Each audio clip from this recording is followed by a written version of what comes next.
I made a video about my secret to getting and staying in shape, and the answer was, and still is, to meal prep. In this video, I wanted to talk about something that I get asked quite often, and that is my secret to having visible abs. The answer is not really a secret, but it does explain why some have visible abs and why some don't. Most things in life are quite simple, but that doesn't necessarily mean that they're easy. Having visible abs comes down to a few factors, and I'll discuss all of them in this video, and I'll also explain why I think that some are more important than others. First factor we're diving into today is training abs.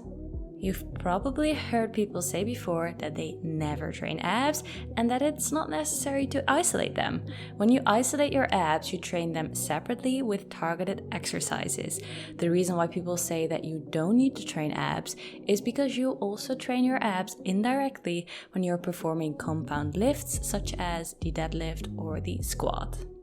However, some still like to isolate their abs, myself included, as it helps with increasing your core strength, as it helps with increasing your balance and stability, and it can also help with making your abdominal muscles bigger, if combined with the right foods, of course, which helps to make them pop more. In terms of training abs, I have 3 different styles of training abs, and I usually isolate them once or twice a week, rotating between the different types of workouts that I do. First one, follow along workouts. What makes these workouts hard is the duration.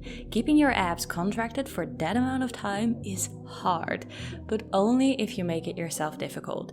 You can easily just go through the movements when you're not maintaining tension on your abs or on your core, but if you keep tension on your core, if you keep your feet off the floor and your legs straight, for example, then it becomes super difficult.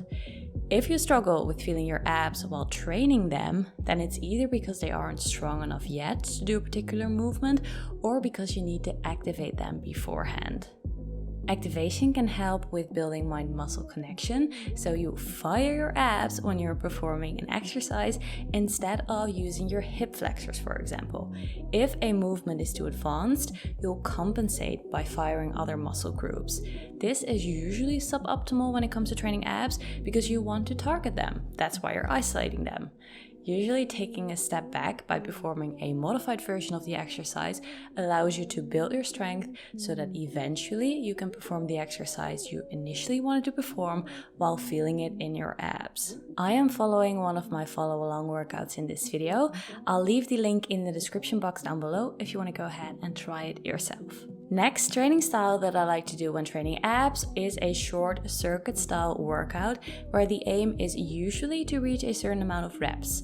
I always post these on my Instagram, so if you want to go ahead and get some inspo, then make sure to follow me on @GainsByBrains.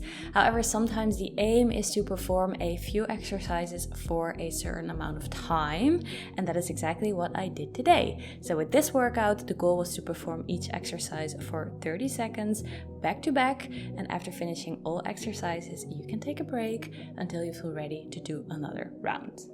The final training style is more focused on my core in general, and this one probably looks the easiest, but it's definitely not. I'm starting with dead hangs, and while this isn't an exercise that targets my abs directly, it's still an exercise that I add to my ab workouts and wanted to share as it's probably one of my favorite exercises ever, and it will benefit your core training and strength.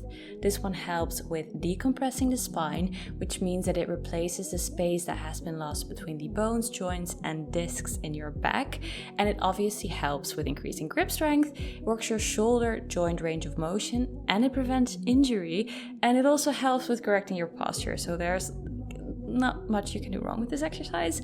I did 3 sets of 45 seconds, and after finishing dead hangs, I move on to vacuums. This exercise helps to activate the deep abdominal muscles, and it strengthens your core like no other exercise. I'm not kidding. It looks a bit off, like where do your organs go? I don't know, but you'll also feel your inner abs working like no other.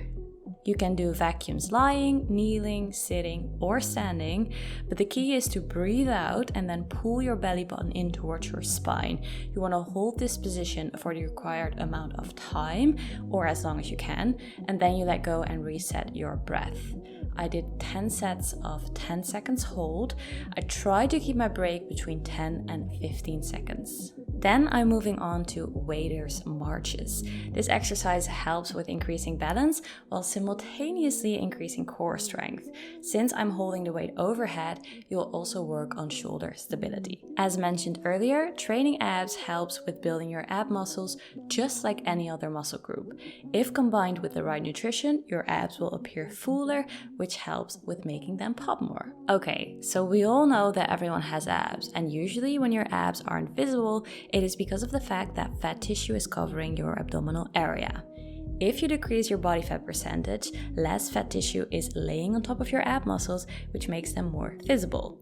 To decrease your body fat percentage, you need to be in a calorie deficit. Calorie deficit is when your calories in are less than your calories out, or when the calories burned are more than your caloric intake. This has to do with training and movement, calorie expenditure, and obviously with food and nutrition, your calorie intake.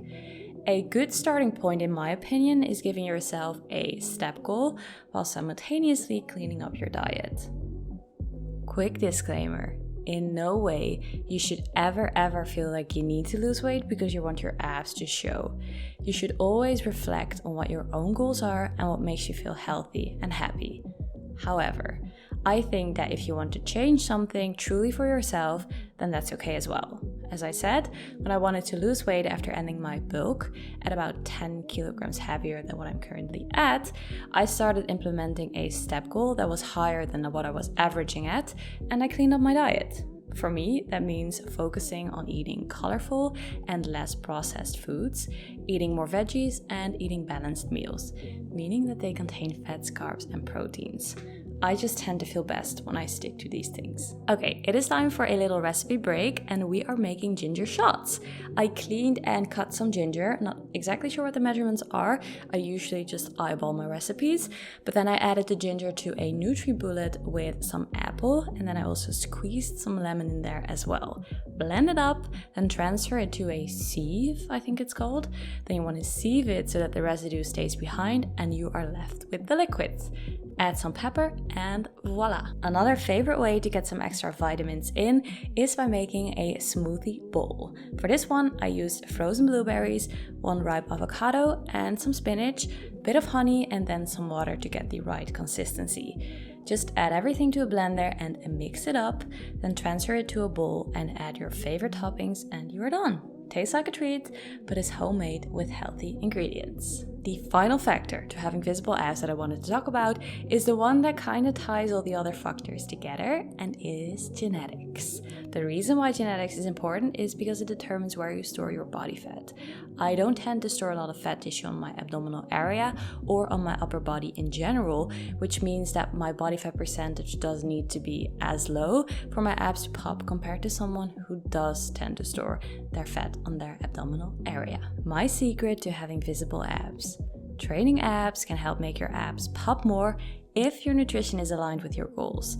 But body fat percentage is important in how much fat tissue is covering your abs or not, and genetics determines whether you have a strategical advantage by determining if you store your fat on your abs or not. That's it. I really hope that you enjoyed today's video. If you did, then don't forget to leave a like, don't forget to subscribe to my channel, and then I'll see you in the next one. Bye guys. If I didn't chase you, would you even care? And if I lost my mind, would you come around? I will keep you safe and sound. After all this time